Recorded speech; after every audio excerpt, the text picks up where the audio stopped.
Hello student, I hope आपने मेरी पहली वाली वीडियो देखी होगी। हाँ, तो कैसा लगा पहला लेक्चर? नाइस। पहले लेक्चर में हमने क्या कवर किया था? In first lecture we have covered till law of multiple proportion and we have seen one question of law of multiple proportion. In today's video we will start from third law which is law of reciprocal proportion. तो हमें चलना है law of reciprocal proportion से। अब law of reciprocal proportion आपको क्या कहता है? तो law of reciprocal proportion के लिए जब हम बात करें तो law of reciprocal proportion के लिए we required a triangle. हमें क्या चाहिए? एक ट्राइंगल चाहिए। So we have prepared a triangle and we required 3 element. So we will take 3 element, one I will take hydrogen, one I will take carbon and one I will take oxygen. That 3 elements we have taken. अब can you tell me which compound we will get by hydrogen and oxygen? Yes, you are right, it is H2O. Which compound formed by carbon and hydrogen? Yes, again you are right, it is CH4. दो compounds मिल गए। And now which compound we will get by carbon and oxygen? Yes, it is CO2. So we are having 3 compounds. We are having 3 elements and with the help of these 3 elements हमने 3 compounds बना लिए। कौन कौन से? Water बना लिया, carbon dioxide बना लिया एंड मीथेन बना लिया। 3 गैसेस। अब हाइड्रोजन और ऑक्सीजन का परसेंटेज या रेशियो क्या होगा वाटर में? तो आएगा 2:16। अब मीथेन में अगर मैं कार्बन और हाइड्रोजन का रेशियो पूछूं तो आप क्या कहोगे? कहोगे सर इट इज 12:4। कहोगे ना, कार्बन कितना है? 12 है और हाइड्रोजन कितना है? 4 है। ठीक। अब अगर मैं आ जाऊं कार्बन डाइऑक्साइड में, तो अब एक चीज मुझे बताओ, अगर मैं इससे क्या करूं, ये 4 है ना, इसको भी मैं जरा डबल कर दूं तो क्या मैं इसको ये लिख सकता हूं 4:32? अब बताओ, यहां पे भी कार्बन 4 ग्राम है, यहां भी कार्बन 4 ग्राम है, तो क्या करें? इन दोनों जगहों से 4 ग्राम हटा देते हैं। Just remove it. बचेगा क्या? 12 gram carbon and 32 gram oxygen. अब बताइए, क्या कार्बन डाइऑक्साइड में कार्बन और ऑक्सीजन का according to law of constant proportion ratio 12:32 होता है? Yes, exactly, this is law of reciprocal proportion. यही है हमारा लॉ ऑफ रेसिप्रोकल प्रोपोर्शन। तो लॉ ऑफ रेसिप्रोकल प्रोपोर्शन में हम क्या कहेंगे? Law of reciprocal proportion is simply when we are having at least 3 element, at least 3 elements and they are combined together to form 3 different compounds. So what happens if one of the elements ratio is fixed by mass, then the other 2 react in that ratio to prepare a product. अब जैसे अगर मैं इसमें एक और example लेने की बात करूं तो मैं यहाँ पे एक और एग्जांपल ले सकता हूं। कौन सा एग्जांपल ले सकता हूं? चलो फिर से मैं एक ट्रायंगल बना लेता हूं। तो मेरा एक ट्रायंगल फिर से बन गया। अब इस ट्रायंगल में मैं 3 एलिमेंट फिर से ले लेता हूं। कौन कौन से ले लेता हूं? चलिए, एक मैं हाइड्रोजन ले लेता हूं, एक मैं ले लेता हूं सल्फर, तीसरा मैं ले लेता हूं ऑक्सीजन। फिर से मेरे पास क्या क्या बनेगा? एक तो बनेगा मेरा H2O, दूसरा बनेगा मेरा SO2 और तीसरा बनेगा मेरा यहाँ पे H2S होगा। दूसरा बनेगा मेरा क्या? H2S और तीसरा बनेगा मेरा क्या? SO2। अब फिर से मैं भाई रेशियो की बात करूं तो यहाँ पे क्या रेशियो है? 2:16 है। यहाँ पे क्या रेशियो है? यहाँ पे रेशियो 2:32 है। यही रेशियोज है ना हमारे पास, 2:16 एंड 2:32।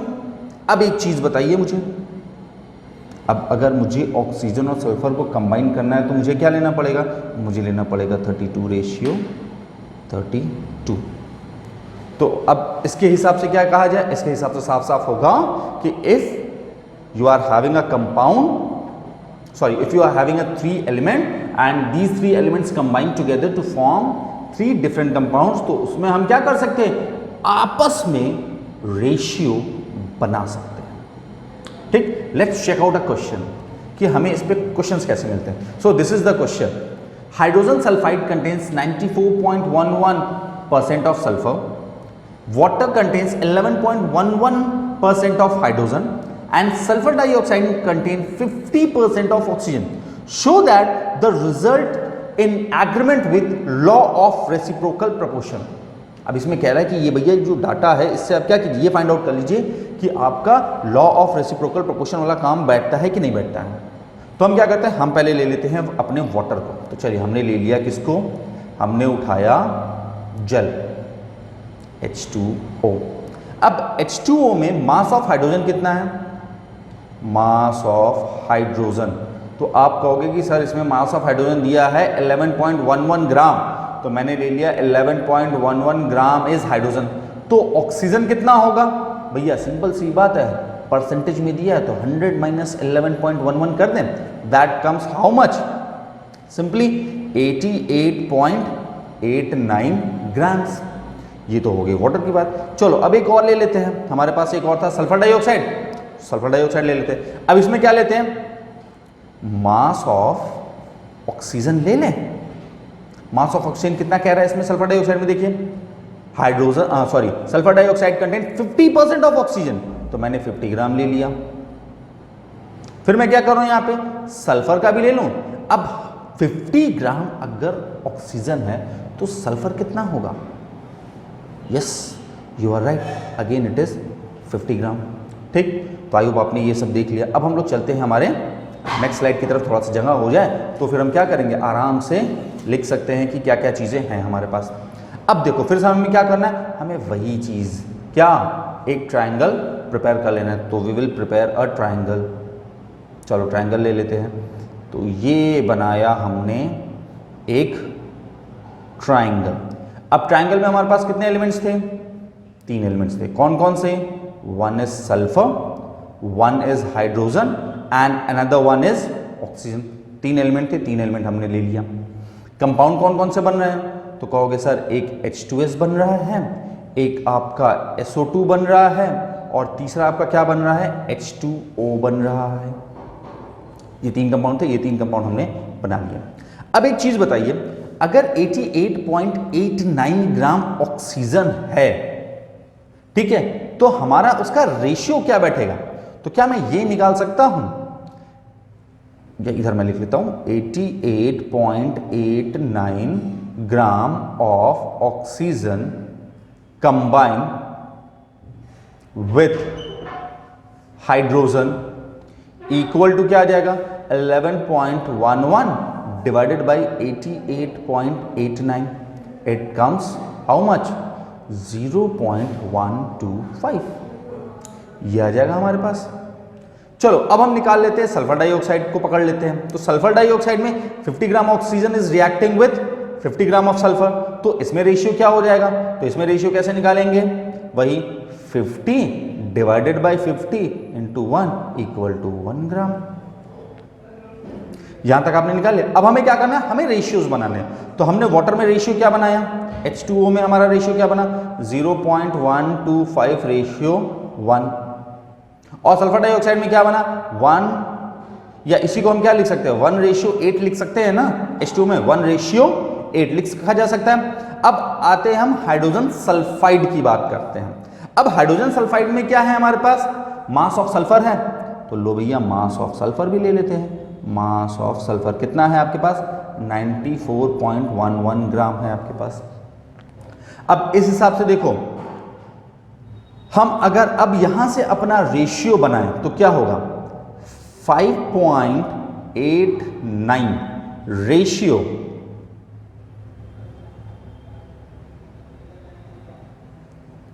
5.89 रेशियो 94.11। तो ये रेशियो क्या आएगा? ये रेशियो 1:16 आएगा भैया। और हमारे पास 1:8 था, तो देखो अब यहाँ पे ये छोटा सा मैं यहाँ पे ब्लॉक बना लेता हूँ। 1/8 रेशियो 1/16 क्या होगा? ये 2:1 आएगा, आएगा ना 2:1। तो क्या अब बताइए, क्या ये 2 एक होल नंबर नहीं है? क्या 1 ये होल नंबर नहीं है? तो अब यहाँ पे दोनों के दोनों क्या है?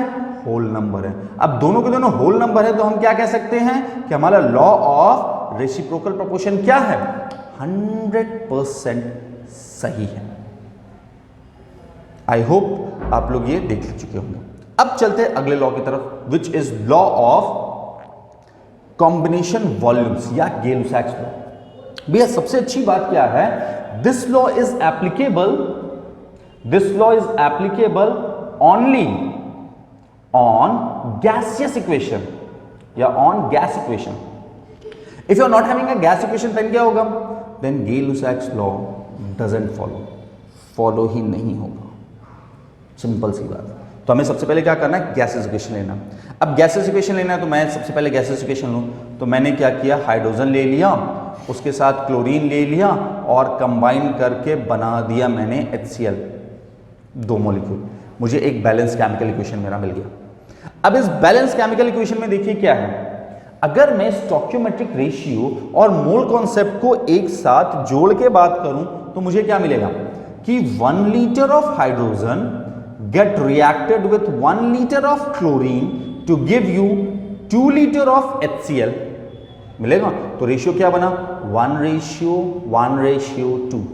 So according to Gay-Lussac, in a gaseous equation, in a gaseous reaction, reactants and products are always present in simple whole number ratio by their mass. यानी कि सीधा सीधा करके रिएक्टेंट और प्रोडक्ट क्या होंगे? सिंपल होल नंबर रेशियो में होंगे बाई वॉल्यूम के हिसाब से। अब चलो एक आध रिएक्शन और ले लेते हैं। मान लो मैंने क्या लिया, मैं कार्बन मोनोऑक्साइड को ऑक्सीजन के साथ रिएक्ट करा देता हूं, तो मुझे क्या मिलेगा?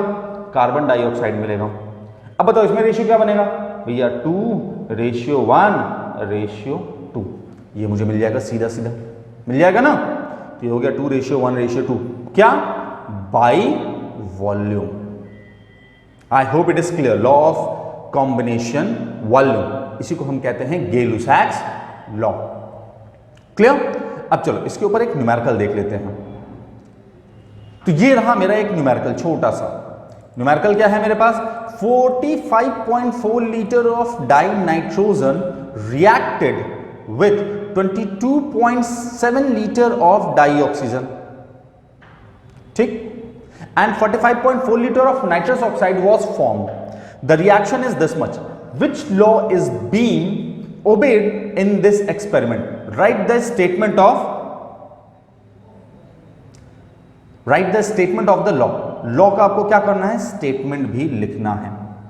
ये एक छोटी सी चीज आपको दी हुई है। अब बताइए, अब मैं यहां पे करता हूं। देखो अब जैसा मुझे स्टोइकियोमेट्री दिख रही है, यानी मैं स्टोइकियोमेट्री पहले लिख लेता हूं। 2N2 plus O2 gives us 2N2O। अब इस हिसाब से मुझे दिख रहा है कि रेशियो क्या बन रहा है? 2:1:2 ये बन रहा है। अब मैं क्या करता हूं, मैं इनके जो ओरिजिनल वॉल्यूम्स दिए हैं उन वॉल्यूम्स को ले लेता हूं। तो वॉल्यूम्स को ले लें, कितना कितना है? 45.4, 22.7 एंड 45.4। ठीक है। अब एक काम करते हैं, तीनों को 22/7 से डिवाइड कर देते हैं, ठीक। तो divided by 22.7 divided by 22.7 divided by 22.7, तीनों को 22.7 से डिवाइड कर दिया। अब डिवाइड कर देंगे तो मुझे क्या मिलेगा? मुझे मिलेगा ये कितना आ जाएगा? Equal to 2, equal to 1, equal to 2। तो देखिए भैया वही रेशियो हमें मिल गया, 2:1:2 जो हमारा स्टोइकियोमेट्री कह रहा था। तो ये क्या हो जाएगा? It is simply my law of क्या? कॉम्बिनेशन वॉल्यूम, यानी Gay-Lussac's law. Hope it is clear. Next law की तरफ बढ़ते हैं। ये हमारा छठवां और आखिरी लॉ है, which we will call Avogadro law. और भाई एवोगाड्रो लॉ की बात करें तो ये कहीं ना कहीं हमारे मोल कॉन्सेप्ट से जरूर जुड़ा हुआ है। क्योंकि बिना मोल कॉन्सेप्ट की अगर हम बात करेंगे तो बिना मोल कॉन्सेप्ट के हमारे ये एवोगैड्रो लॉ काम नहीं करेगा। समझ आ रहा है?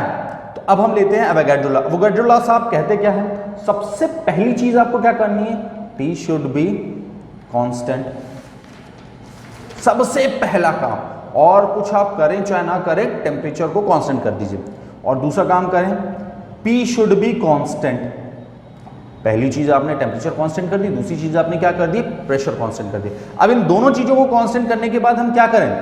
हमें सिर्फ लेना है वॉल्यूम। तो एवोगैड्रो साहब क्या कहते हैं कि इक्वल वॉल्यूम ऑफ गैस। याद रखिएगा, इक्वल वॉल्यूम ऑफ गैस। कोई भी गैस हो, दुनिया की कोई भी गैस आप लेना चाहे, दुनिया की कोई भी गैस ले सकते हैं। तो equal volume of gases have what? Equal number of particles. Equal number of particles उनके पास होंगे। यानी अब जैसे मैं क्या कहूं? मैं कहूं कि मैंने भैया मैंने 22.4 लीटर क्या ले लिया है? नाइट्रोजन ले लिया at NTP, normal temperature and pressure. Normal temperature and pressure कितना? वही 25 degree centigrade temperature and 1 atmospheric pressure. हाँ, एसटीपी की बात करेंगे तो एसटीपी बदल जाएगा। एसटीपी कितना हो जाएगा? 0 degree centigrade temperature and 1 bar pressure. वहाँ पे क्या होता है? वॉल्यूम 22.7 लीटर्स, और यहाँ पे वॉल्यूम क्या होता है? 22.4 लीटर्स। ठीक है, तो मैंने 22.4 लीटर ले लिया नाइट्रोजन। तो इसमें कितने पार्टिकल होंगे? तो कहोगे sir 6.022 into 10 to the power 23। अब अगर मैं कहूं कि मेरे पास, मैं क्या करता हूं, 22.4 लीटर्स कौन सी गैस ले लें? चलो ले लेता हूं अमोनिया। तो इसमें भी कितने होंगे? इसमें भी इतने ही पार्टिकल्स होंगे। अब अगर मैं कहूं कि मैं इतने ही लीटर हाइड्रोजन ले लेता हूं, उसमें भी कितने पार्टिकल होंगे? इतने ही पार्टिकल होंगे। यानी हर जगह हमारे पास नंबर ऑफ पार्टिकल्स क्या है? सेम आ रहे हैं। अगर हमने वॉल्यूम सेम रखा है तो सीधी सी बात है, if you are having same volume तो आपको क्या मिलेगा? हमेशा सेम नंबर ऑफ पार्टिकल्स मिलेंगे। ठीक, I hope it is clear. तो ये थे हमारे पांचों लॉ जो हमने लॉ ऑफ केमिकल कॉम्बिनेशंस में देखे थे। हर एक लॉ हमें एक नई चीज के बारे में बता रहा था। अब आते हैं थोड़ा सा हम कुछ इंटरेस्टिंग थिंग की तरफ, और हम पहुंचते हैं हमारे डाल्टन सर के एटॉमिक थ्योरी के पास। हाँ, डाल्टन सर को क्या कहा जाता है? Dalton sir is commonly known as father of atom. क्यों? क्योंकि सबसे पहला एटॉमिक मॉडल डाल्टन सर ने दिया था, और क्योंकि डाल्टन सर ने पहला एटॉमिक मॉडल दिया तो हमने डाल्टन सर को ही फादर ऑफ एटम दिया। हाँ, ये और बात है कि एटम की डिस्कवरी करने वाले डाल्टन सर नहीं थे। एटम की डिस्कवरी किसने की थी? Yes, it is in class 9th book, it is mercy canard. Mercy canard जो हैं, इन्होंने हमें सबसे पहले एटम्स के बारे में बताया था। और उन्होंने किस चीज के बारे में बताया था? उन्होंने इसे कहा था परमाणु, और मॉलिक्यूल्स को क्या कहा था? अणु। सो वहां से हमारा अणु और परमाणु का कॉन्सेप्ट स्टार्ट हुआ, जो अभी एटम और मॉलिक्यूल्स पे आके चल रहा है। ठीक, and it is not finished yet. अभी हमारी लाइफ लॉन्ग बहुत सारी डिस्कवरियां चलती चली जा रही हैं। तो अब आते हैं, हम सबसे पहले बात कर लेते हैं कि डाल्टन सर की एटॉमिक थ्योरी है क्या। ऑल्दो हमारे डाल्टन साहब की जितनी भी पोस्टुलेट्स थे वो सारे के सारे गलत थे, सब के सब गलत थे, लेकिन फिर भी क्योंकि वो पहला था इसलिए हमें देखना है। क्यों? अब ये हमारे लिए क्यों इंपॉर्टेंट हो जाते हैं? क्योंकि डाल्टन सर ने जो अपनी एटॉमिक थ्योरी दी थी वो 1808 में दी थी। सोचिए, आज से 215 साल पहले, 225 साल पहले, तकरीबन 215 साल पहले इन्होंने अपना लॉ दिया। अब 215 साल पहले इनके पास क्या ही मशीनरी रही होगी, क्या ही इक्विपमेंट रहे होंगे, लेकिन फिर भी इन्होंने इतनी चीज़ें डिस्कवर करके हमें दे दी। That was a huge thing. ये बहुत बड़ी चीज़ है कि इन्होंने इतनी चीज़ें डिस्कवर की उस समय में जब इनके पास इतनी सारी चीज़ें नहीं थी। तो इन्होंने कहा क्या? इन्होंने सबसे पहली चीज़ कही हमें क्या? Elements are made up by small tiny particles which is atom. Elements जो क्या है? छोटे छोटे पार्टिकल्स से मिलकर बने हैं, जिन्हें हम एटम्स का नाम देते हैं। ठीक है, तो पहले में उन्होंने बात की एटम की। दूसरे में कहा कि एटम्स आर इंडिविजिबल, इनडिविजिबल। अब इंडिविजिबल का मतलब क्या हुआ? यू कांट ब्रेक एटम्स, आप एटम्स को सब एटॉमिक पार्टिकल्स में डिवाइड नहीं कर सकते। Even it is अनडिस्ट्रॉयबल।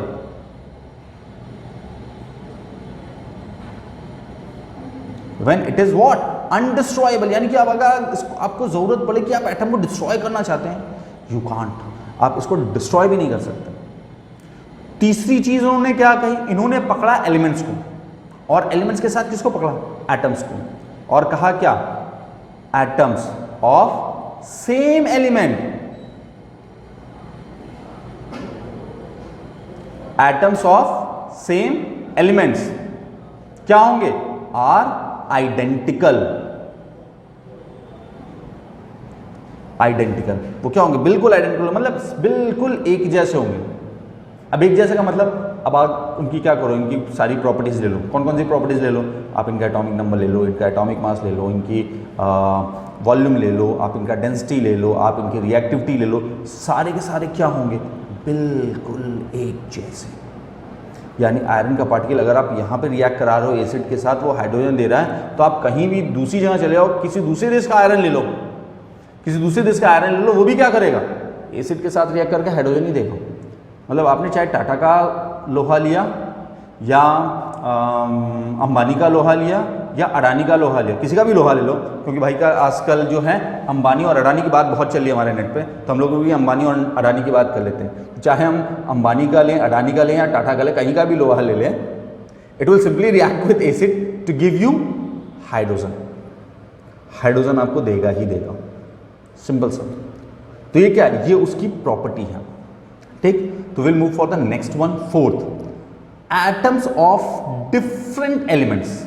Atom of different elements are different.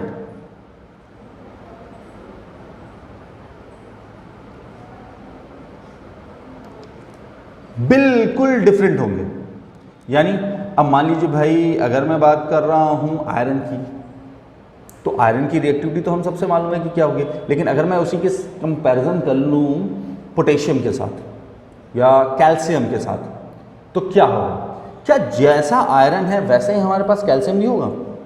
Calcium का एटॉमिक नंबर डिफरेंट, आयरन का डिफरेंट, कैल्शियम का एटॉमिक मास डिफरेंट, आयरन का एटॉमिक मास डिफरेंट, कैल्शियम की रिएक्टिविटी डिफरेंस, आयरन की रिएक्टिविटी डिफरेंस। तो हर तरीके से इनका क्या होगा? ये पूरे के पूरे अलग दिखाई देंगे। अब जब अलग दिखाई देंगे तो इस चीज़ को हमारे डाल्टन सर ने क्या क्या दिया कि atoms of different elements are different in all ratio. फिर उन्होंने क्या कहा?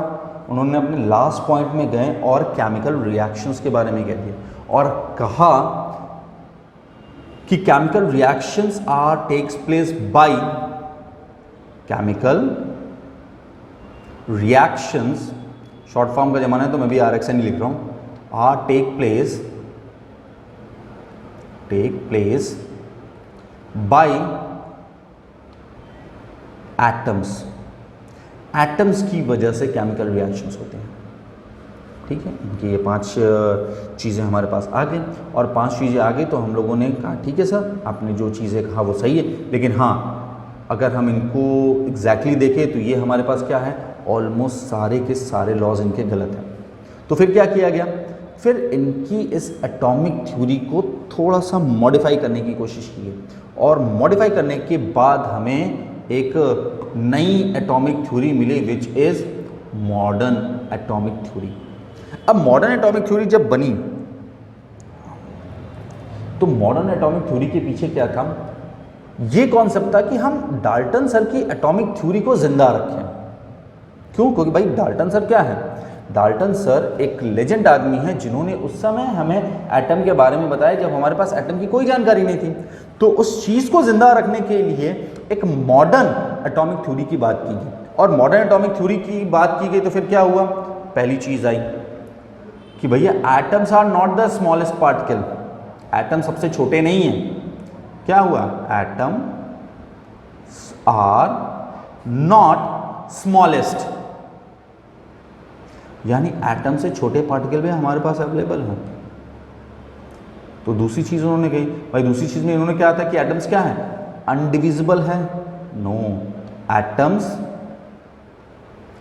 कैन बी डिवाइड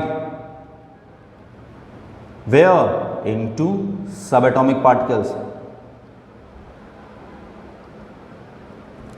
सब एटॉमिक पार्टिकल्स यानी वो पार्टिकल्स जो एटम से बने होंगे, यानी इलेक्ट्रॉन, प्रोटॉन, न्यूट्रॉन। सिर्फ इलेक्ट्रॉन, प्रोटॉन, न्यूट्रॉन ही 3 सब एटॉमिक पार्टिकल्स नहीं है बेटा, हमारे पास मेसन्स, पाई मेसन्स, ठीक है, और बहुत सारे पार्टिकल्स हैं, तकरीबन 8 या 10 पार्टिकल्स हैं।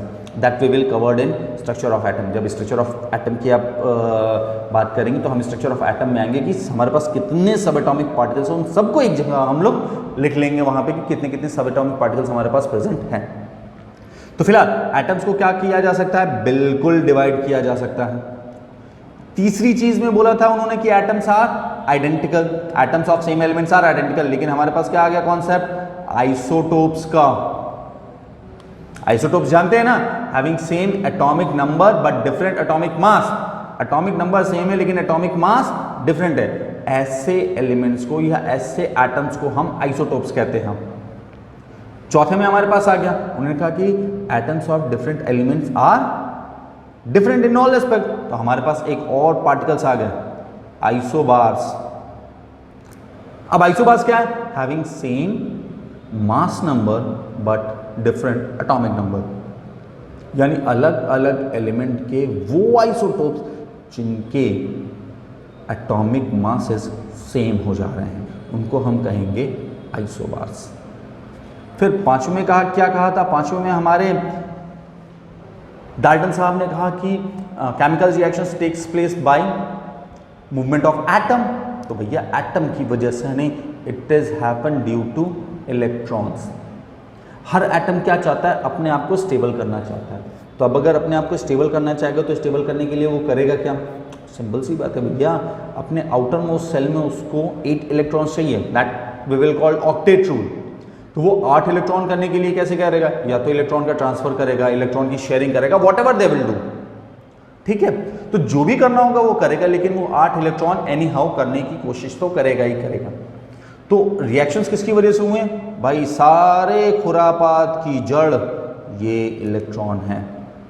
अगर पता चला कि ये इलेक्ट्रॉन ना होता तो हमारे एटम्स रिएक्ट करने नहीं जाते, ठीक। तो I hope modern atomic theory is clear. चलते हैं नेक्स्ट की तरफ। अभी हम लोग काफ़ी देर से बात तो कर रहे हैं भैया क्या है, एटम है, एटम है, एटम है, लेकिन एग्जैक्टली ये हमारा एटम है क्या चीज़, कौन से खेत की बला है, क्या है। तो आते हैं एटम्स की तरफ। एटम्स क्या, अगर सीधी सीधी बात करें so atoms are the smallest particle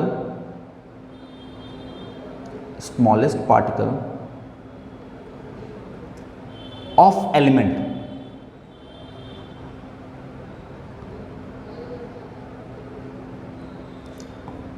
हाँ, अब अभी आप कहोगे कि सर अभी तो आप थोड़ी देर बता रहे थे कि स्मॉलेस्ट पार्टिकल हमारे पास एटम तो है नहीं, एटम को भी डिवाइड किया जा चुका है सब एटॉमिक पार्टिकल्स में। तो भैया सब एटॉमिक पार्टिकल्स में बिल्कुल डिवाइड किया जा चुका है, लेकिन वो सब एटॉमिक पार्टिकल्स क्या होंगे, हर एक एलिमेंट के लिए तो आइडेंटिकल होंगे ना भैया। प्रोटॉन सेम होगा, न्यूट्रॉन सेम होगा, इलेक्ट्रॉन सेम होगा, मेसान सेम होंगे, पाई मेसान सेम होगा, पॉजिट्रॉन सेम होगा, सब तो सेम होंगे। तो डिफरेंट क्या होगा भाई, जब इन प्रोटॉन्स और इलेक्ट्रॉन्स और न्यूट्रॉन्स को कंबाइंड करके हम बना देंगे एक एटम, तो वो एटम क्या होगा, आइडेंटिकल हो जाएगा। तो atoms are what, smallest particle of an element which cannot exist alone, यानी जो अकेले नहीं रह सकता। अब एक चीज बताओ मुझे, मैंने एक पकड़ा हाइड्रोजन एटम को, तो क्या ये हाइड्रोजन एटम अकेले रह सकता है, बिल्कुल नहीं। क्यों नहीं रह सकता, क्योंकि अगर गलती से इस हाइड्रोजन को मैंने अकेला छोड़ा गलती से, तो ये जिसको देखेगा उसके साथ रिएक्ट कर जाएगा।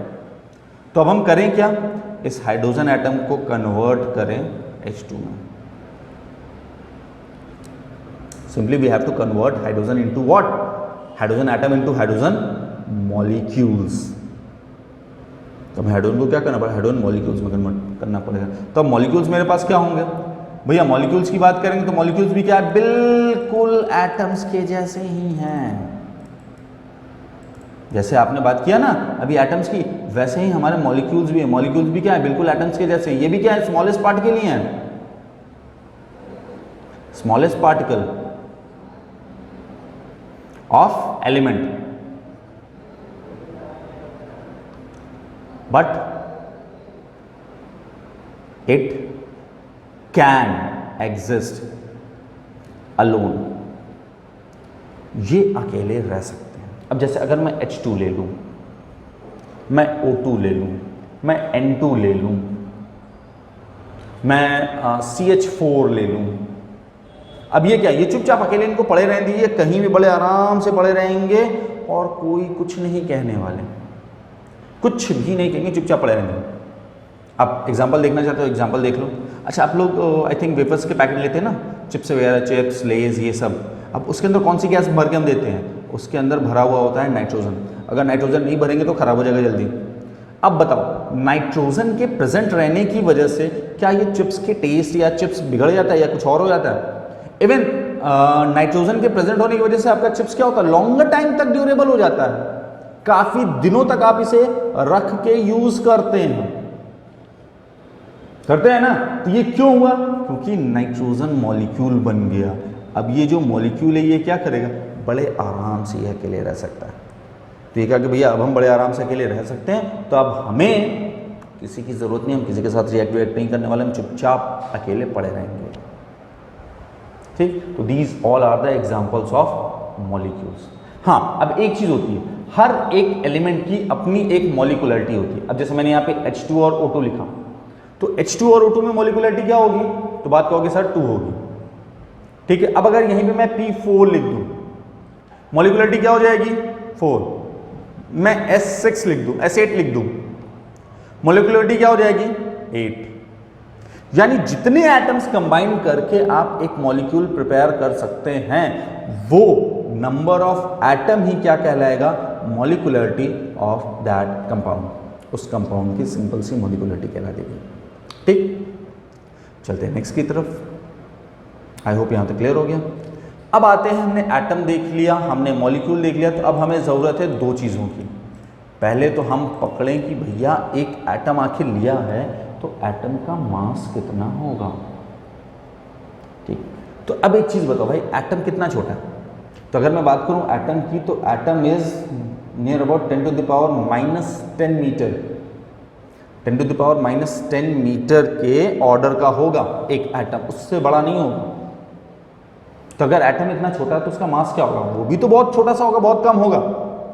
तो अब हम मास करें क्या, कैसे निकालें कैसे, तो इसके लिए एक अलग यूनिट बनाएंगे जिसे हम कहते हैं AMU।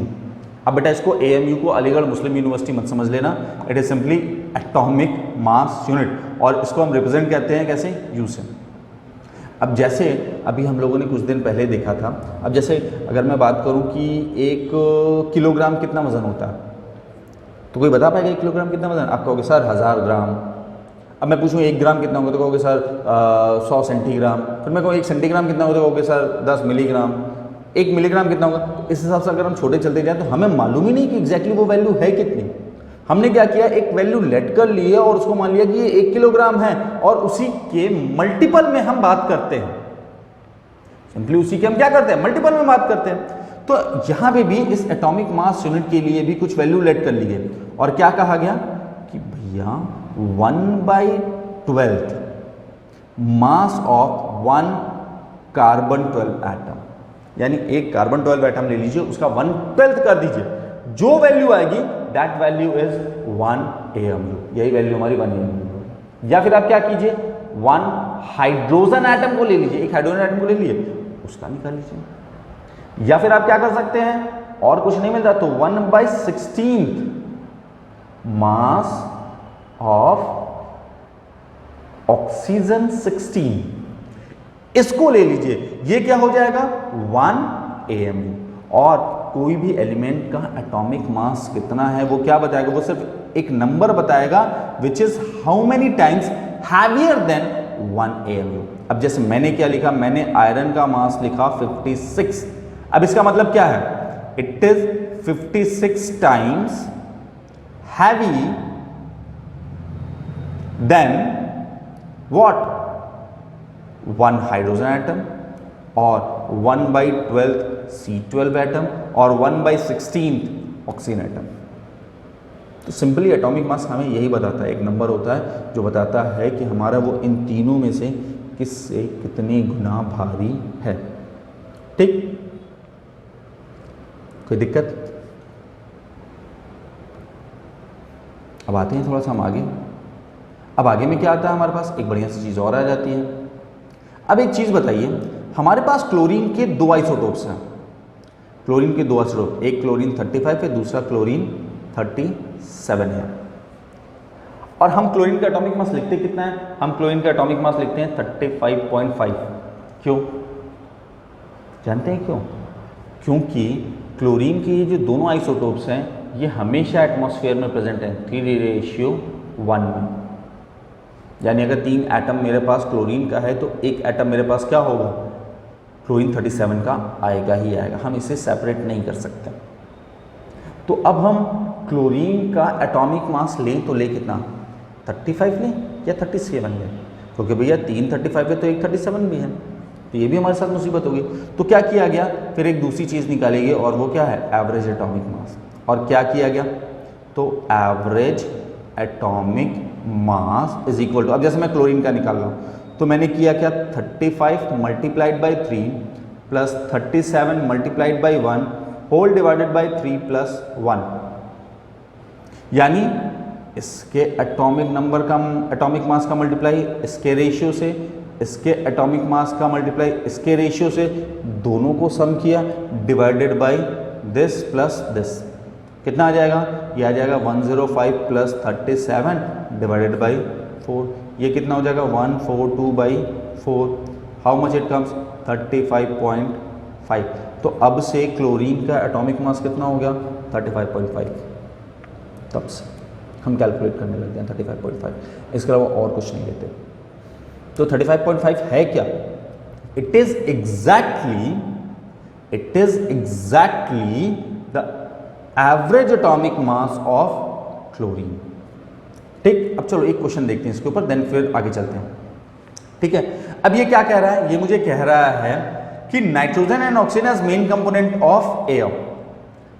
ठीक है, दो ही चीज हमारे पास है।